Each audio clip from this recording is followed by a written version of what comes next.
in the next session, I'd like to invite the next chairperson, Dr. Krina Patel ma'am, who will be joining us virtually.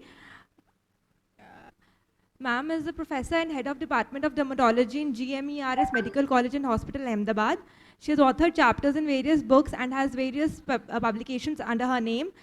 She has delivered talks and guest lectures at various conferences and has been an organizing team member of Dermacon 2013, Cuticon 2019. She has been the recipient of IADVL International Dermatopathology Fellowship and IADVL Presidential Appreciation Award, and she is the president of the CDCA. I'd request ma'am to invite the next speaker, Dr. Pavitra Vani ma'am. Ma'am, please. Hello. Yeah. First of all, I would like to thank the organizers for inviting me to chair a session in this wonderful conference. And I congratulate all the organizers for such a wonderful conference on contact dermatitis. Our next speaker, Dr. Pavitra Vani. She is a consultant dermatologist at Yashoda Hospital, Hyderabad. She has a special interest in clinical dermatology and holistic management and acne, psoriasis, and vitiligo. She has a research publications and clinical trials on acne, zoster, and various other subjects, and she had been the president Telangana IADVL 2020. I invite Dr. Pavitra Vani ma'am for her talk on secondary contact dermatitis.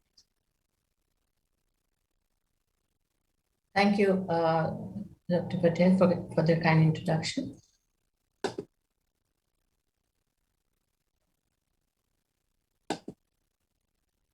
Am I visible and audible? Yes. Good afternoon. Thank you, Godfrey, and especially Dr. Dinesh for giving me this opportunity to talk on this subject, which is close to my heart. Contact dermatitis constitutes 4 to 7% of skin outpatient attendance, which is probably a very underrated or underreported number. And we all know that eczematis, non-eczematis types of contact dermatitis is there, and in eczematis, irritant and allergic contact dermatitis. These allergic and irritant can occur concomitantly or sequentially, which is more relevant in secondary contact dermatitis. Primary is what occurs on normal skin, but secondary contact dermatitis causes a flare or non-resolution of existing dermatosis. This can be iatrogenic due to prescribed topicals, which is seen in a large number, 14 to a whopping 40% of ACDs. And interestingly, this is thought to be the most common drug-induced skin disorder, which is, we don't usually think of it as a drug reaction, but it is. Barrier disruption is a major predisposing factor in contact dermatitis. Eczematis, especially atopic and psoriasis, are high in this list. Common inflammatory skin disorders which develop contact dermatitis are atopic, seborrheic dermatitis, chronic hypertrophic dermatosis like LSC and LPH, stasis, which has a high propensity, photodermatosis, psoriasis, infections, be it bacterial, candidal, or dermatophytic, acne, rosacea, and ulcers. This is a small list. Sites which are more predisposed to secondary contact dermatitis are legs, perianal and occlusive areas like genital, intertriginous areas, pressure sores, ocular and external auditory meatus. The types of reactions could be just local aggravation. That local aggravation may be associated with spread to other areas, or other areas might just show reaction without the local aggravation. Then, for example, especially with the topical steroids, you could see that the lesion itself doesn't show any reaction, but it can be a distant reaction. Failure to respond or worsening of the primary condition. Persistent generalized erythroderma can be a one feature, contact urticaria, and of course, systematization. The common allergies we come across, I think mostly they've been covered, but what we see commonly in our multi-preparations which are available in our country, antibacterials, honiomycin and cross-reaction gentamicin is high on the list, and pramamycin, commonly called soframycin. Antiseptics like nitrofurazone, also called Puracin, is part of our patch test kit, and triclosan, benzoyl peroxide used in acne most of the time, glutaraldehyde, benzalkonium chloride, benzyl alcohol, chlorocresol. These are also preservatives, and isopropyl alcohol. Antifungals, imetazoles, though lesser amount, they do cause, and amorolfine and nystatin have been known. This is a short list. There are many products which can cause. Corticosteroids, especially hydrocortisone and triamcinolone. Local anesthetics, benzocaine and lignocaine, and antihistamines, phenothiazine and doxepin. And coming to continuing allergens, common allergens, skin cleansers can have propylene glycol, cetylstearoid alcohol, part of many of the pharmaceutical cleansers, and tea tree oil. Moisturizers, which contain parabens and fragrances, can be more than the moisturizers themselves. And the propylene glycol again, and oatmeal has recently been added to the list. Sunscreen, oxybenzone, cinemates, fragrances, and emollients. Vehicles, like isopropyl alcohol again. Preservatives, formaldehyde, urea derivatives, propylene glycol, parabens, sorbitol, benzyl alcohol, chlorocresol, etc. And fragrances are high on the list. In our country, as already been mentioned, fragrances gaining the lead. So generally, ointments and lotions tend to be less allergenic than creams because of the less of preservatives. Coming to patch testing, which has been mentioned as the gold standard for ACD, the limitations as far as the secondary contact dermatitis concerned is there is an ever increasing number of allergens that it's hard to keep up with it for testing. Then formulations containing many potential allergens, so it's difficult to test. For example, a study showed that the three most very common cleansers which are used will contain 14, 12, and 5 respectively of probable allergens, and this all cannot be tested by the standard series. Interpretations can be difficult. False positives, negatives can occur. The relevance has to be decided, and sensitization also can occur during patch testing. Then testing with the suspect product is not always feasible. Testing in a normal skin is very different from compromised skin, which we see in secondary contact dermatitis. So it may not be easy to interpret the results. Then clinical condition often does not allow testing until much later in these cases, and it requires a dedicated setup for long-term data analysis. Using modifications for ICD like ROT may further add value, but it's a must for continuously improving patient care, occupational guidance, to give occupational guidance to patients, and to improve the pharma and cosmetic industry formulations and for compensation. So here I'm presenting a few brief clinical scenarios where measures to reduce contact factors helped control or clear the flare, occasionally even unmasking the primary skin condition. Most of these cases are diagnosed as contact dermatitis on clinical grounds, therapeutic response, and relapses on re-exposure to suspect products, and on the basis of data on common allergens. Patch tests were done in a few of them, and some we need to do at a later date. So coming to case one, the 27-year-old long history of atopic dermatitis she had in childhood and teens, and there was a relapse of 1 month duration. She had not taken any treatment. She was already using some skincare products, which were a non-soap cleanser and a moisturizer. And examination showed she had a lot of erythema, acute and chronic eczema, going in for erythroderma in some areas. And gave her antibiotics, antihistamines, and paraffin, cleansing lotion, which was fragrance and paraben free. So in 6 days, the inflammation settled down, and then I added haloperidol ointment base. And after 2 months, the rash is cleared on mometasone and tacrolimus, which after 2 weeks, I've started on this.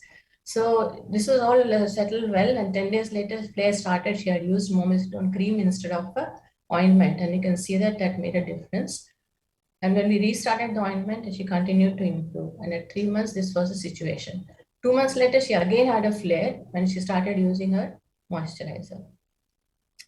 So she was restarted on paraffin or pure coconut oil and her own cleanser, and gradually she improved.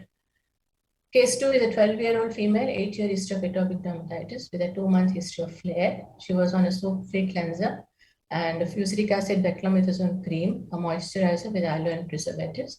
She had on examination extensive lichenification and some oozy rashes on the neck, flexures, legs, and hands. antibiotic and antihistamines, and Cinderbar, liquid paraffin, fluticasone, mupirocin ointment base was given, and 5 days later, itching reduced considerably. She continued to have mild exacerbations and remissions, managed with mometasone ointment and tacrolimus, and with a non-soap liquid cleanser without parabens and moisturizer, and also hydroxyzine. Didn't get to use any strong medications for her. We got to have patch testing. And this is something I've been doing half-hourly check for many years now, though I'm not put the data together. And you can see there are multiple reactions, but none of them strong. So up to 75% with atopic dermatitis can have a positive patch test, of which up to 39% had to multiple allergens. And reactions can be mild because of the return potential probably adds to the whole problem. A 72-year-old female with 20 years itchy leg rashes. For the last 6 years, she was on hydroxyzine, clobetasol, zinc cream, and she was not getting any relief. She was given antibiotics, antihistamines, again, mupirocin, beclomethasone ointment, and liquid paraffin. On day 10, this is how the results was. Itching reduced considerably, and the ulcerations and excoriation started healing. And then I switched over to haloperidol ointment and tacrolimus. She's on follow-up and needs to be patch tested. Case 4 is itchy, unresponsive to topical antifungals rash. She was referred to me for a possible biopsy with a doubt of a granuloma because of this edge here. And 5 days after, we stopped the topical antifungal cream and gave her a start dose of fluconazole. The rash started coming down, and then she was not on any topicals. After 4 doses of fluconazole, it cleared completely. And this another case was using antifungals for a long time with extensive persistence of the rashes. But here again, you can see there is a little bit of lichenification, which may be an indication that there is a enzymatization, may or may not be due to contactants, but it's worth just stopping topicals in such cases before labeling them as resistant or recalcitrant. Case 5 is a 43-year-old female with a 3-month history of flare of rashes. It spread over 3 weeks with fever. 10 years history of foot rashes, 30 years of bronchial asthma. She was an obese person with the diabetes diagnosed recently, 2 months ago. Father was a diabetic. She was given calcitriol, beclomethasone creams and moisturizers, and she was on homeopathy for 3 weeks. Diagnosed as unstable psoriasis, she also had pustulation and erythroderma. She was started on cyclosporin, antihistamines, antibiotics, liquid paraffin, and mometasone ointment base. So this was her first presentation, these 3, and this is how she was at 10 days. You can see the dates here. And this was a little later, 1 month. And so we continued the cyclosporin. I had methotrexate, and she has been on only paraffin, and later I added a moisturizer. I can't remember now, but she continues to improve, and this is a latest stage. One interesting thing was about 2 months back, she had 1 week flare of itching. So itching can be one indication of probable contact reaction. On inquiry, she had actually run out of her cleanser, which I gave, and she had used a regular soap, and that caused a definite erythema and flare of itching. So this was a patient of mine long back. I've seen an ulnar eczema. She was started on steroid cream, and she came back with complaints of spreading of the rash. And after stopping the steroid cream after 2 days, you can see that the rash is beginning to subside. So this is something which we have to keep in mind when there is peripheral spread of the rash and the central clearance, especially steroid-based ointments, because the reaction is controlled by the steroids. A 41-year-old female with 1 year history of rashes, which were itchy, and 1 week of swelling of the face. She had rashes 10 years back, and this is a known atopic. And siblings also were atopic. She had multiple antibiotic courses, mupirocin cream, calamine lotions, and most recently she was given minocycline and fusidic acid cream. So histopathologically, they had diagnosed impetigo. Culture was negative though. So I gave her an antibiotic, saline soaks, and mupirocin ointment, then betadine wash for the scalp. And after 5 days, she started improving. This was the state. So from this we can see that there's a lot of crusting and oozing at that time. She started improving, and another 10 days I gave her another antibiotic, just stuck to the mupirocin ointment, and she continued. This is the state. Then I added fluticasone mupirocin ointment, and she has continued to improve. Review of the histopathology said neutrophilic dermatosis. We're still trying to sort it out. She hasn't visited me. This has been online consultation only. And she's starting to get lesions a little bit very transient though. And this is the state which is of her case now.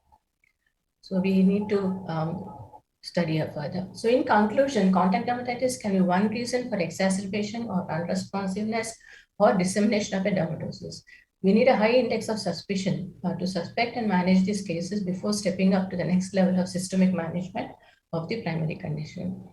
Patch testing, gold standard for diagnosis, often cannot be performed until later in many of these patients, especially those with extensive dermatosis or due to logistics. A detailed history examination for changes in morphology of rashes will guide in diagnosing secondary ACD. So the take-home message is a detailed list of all topicals being used, especially any change or a new purchase before flare should be taken. For example, I had patient who was regularly giving a fragrance-free one of our pharma cleansers, and she came back with a reaction, and on inquiry we realized that they had started adding fragrance. So something like that happened. Even paraffin, they can add fragrances. And if you want to use just pure oils, you need to check that they don't contain even petroleum jelly, for example. So one should know well a few products without preservatives, non allergenic, and without fragrances and any allergic elements to prescribe as first treatment in these situations. So you must be very well versed with what you're going to prescribe. And ideally, you should prescribe single content products rather than complex formulations, especially in atopics and psoriatics.